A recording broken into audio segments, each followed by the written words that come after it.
Afternoon, guys. Welcome back. We'll start with the broadcast section with no embargo, followed by an embargo section for 10:30 p.m. tonight. No live tweeting during the broadcast section, please, and phones on silent. James.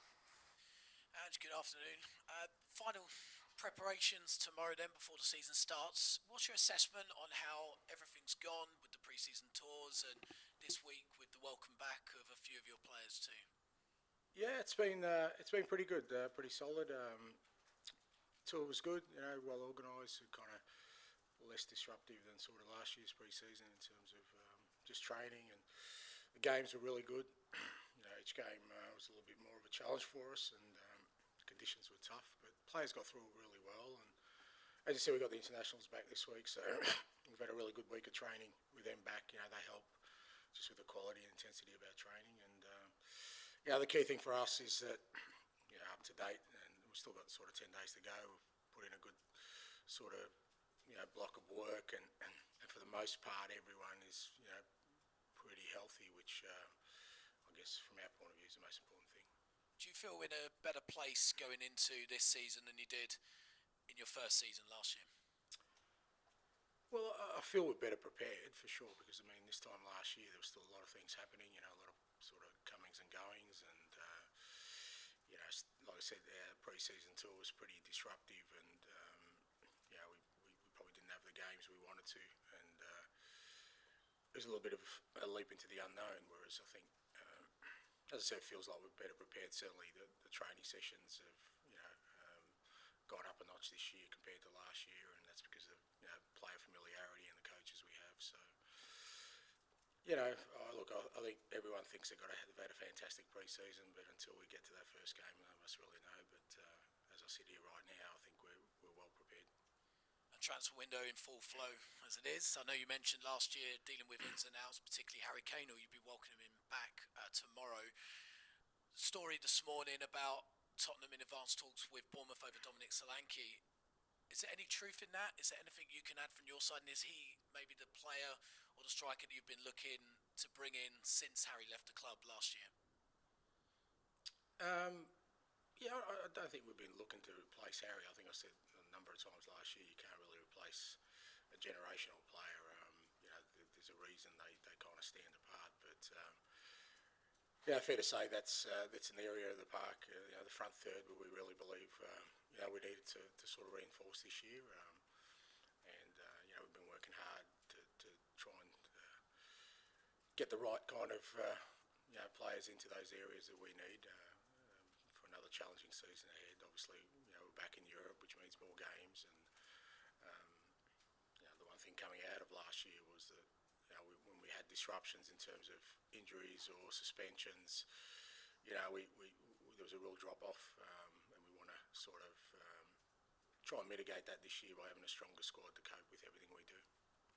And finally, I'm sure others will maybe press a bit more on Solanke, but also reports about Emerson Royale's future potentially might be moving over to Italy. Is there truth behind that? Is he a player is he a player in a certain area of the pitch that you have plenty of cover for, that you're willing to let go? Yeah, look, I think me sort of speculating around these things, it's a bit like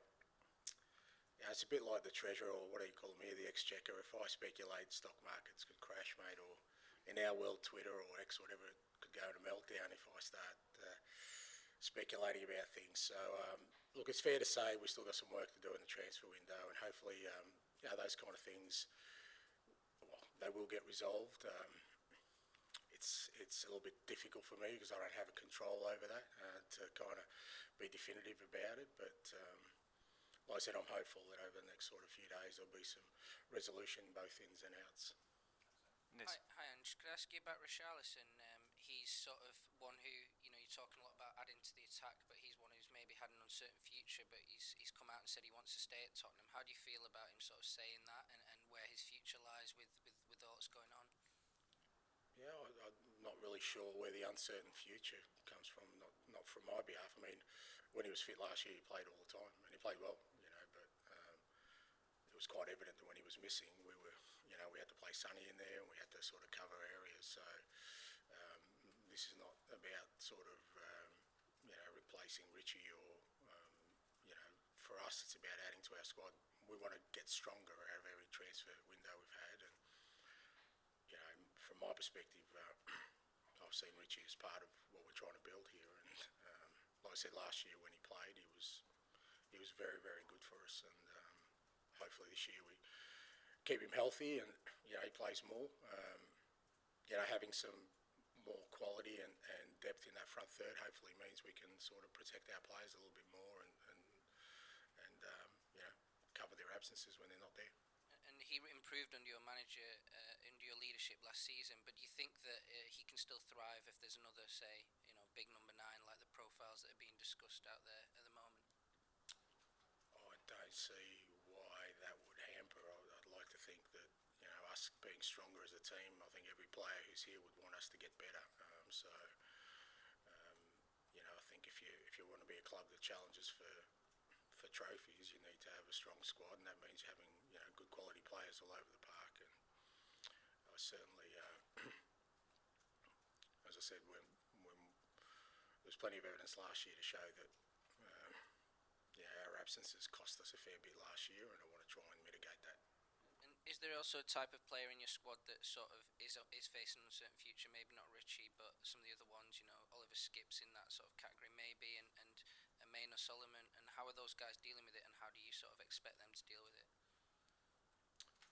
Again, I think a lot of those things are kind of also in the players' hands about where they see themselves and sort of what they want out of their careers. And I've always kind of had the same sort of thought process around these things. Where they're with us, they're with us, and that doesn't mean that things won't change, and you have to embrace that or accept that as a manager and as players that things change. But while they're here, and as I said, a lot of that will be dictated by the players themselves.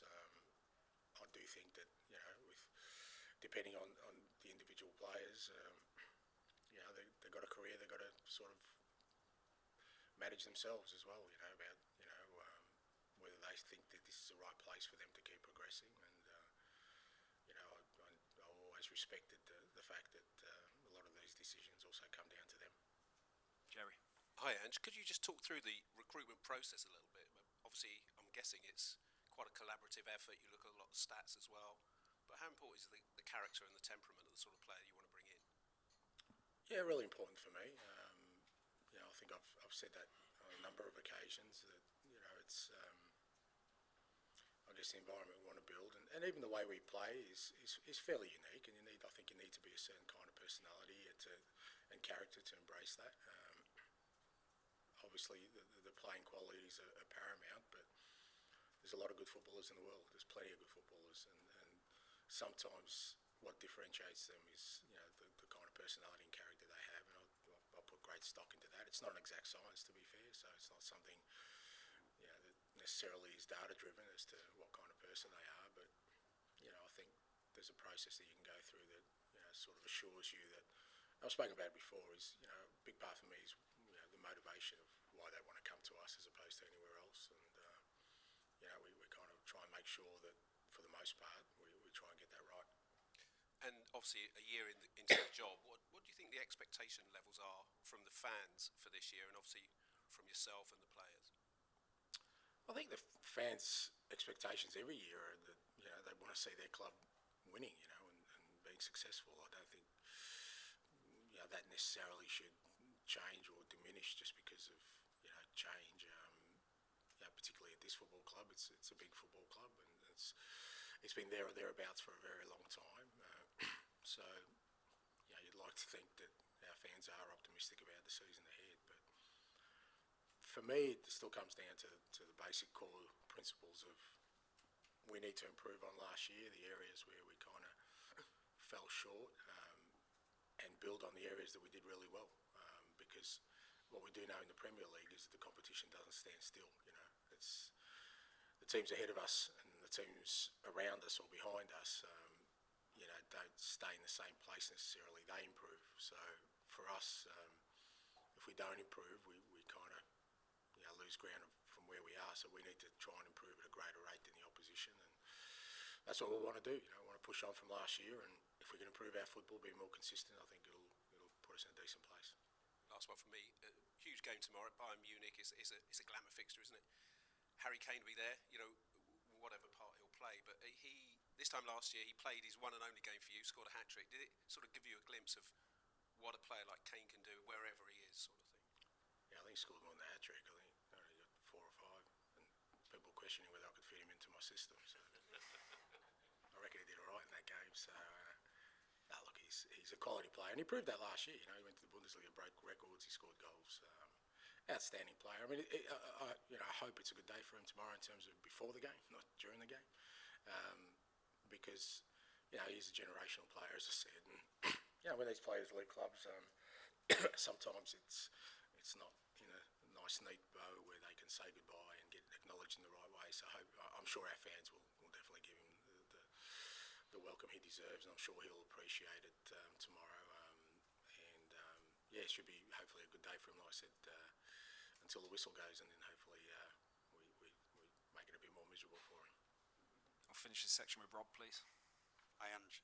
Just ask you for the latest on the injury front, and has Richarlison returned to first-team training? Yeah, I mean, the main 2 actually 3 injury ones we had through the pre-season was Richie, Destiny and Fraser Foster. They missed the back end of last year, and they've all sort of come back at different stages, but Destiny's had a good 2-week block of training, so he'll play some part tomorrow, which is positive for us.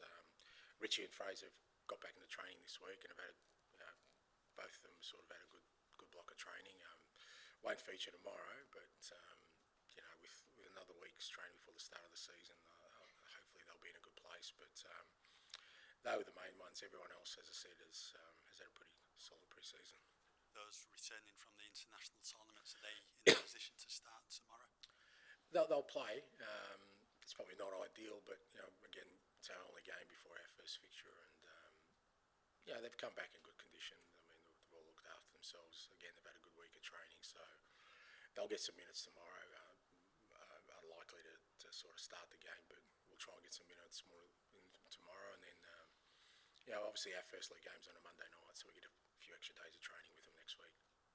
Alfie Devine's had a really good summer once again. Is the plan for this season for him to stay with the squad, or do you think another loan move's going to be on the agenda? Yeah, we're kind of just have a look at it really closely. I agree with you. I think Alfie's had a really good pre-season. I think, again, we compare it to last year, he's definitely developed, and part of that's probably because he did play senior football last year on loan. So it's kind of, a lot of that will be judged by what sort of outs we have between now and the start of the season. I wouldn't want to sort of keep him with us unless I've really felt he gets some significant game time, because I don't want to stunt his development, because I think he is a player that could make an impact here at Spurs. But fair to say him and the other younger guys, Jamie Donnelly, Will Lancashire, they've really made an impression, with both the way they've trained and the way they've played games, and we'll have a close look at sort of what the next steps are for them. Thanks, Ange. Okay, we'll move on to the embargoed section for 10:30 p.m. tonight. Dom.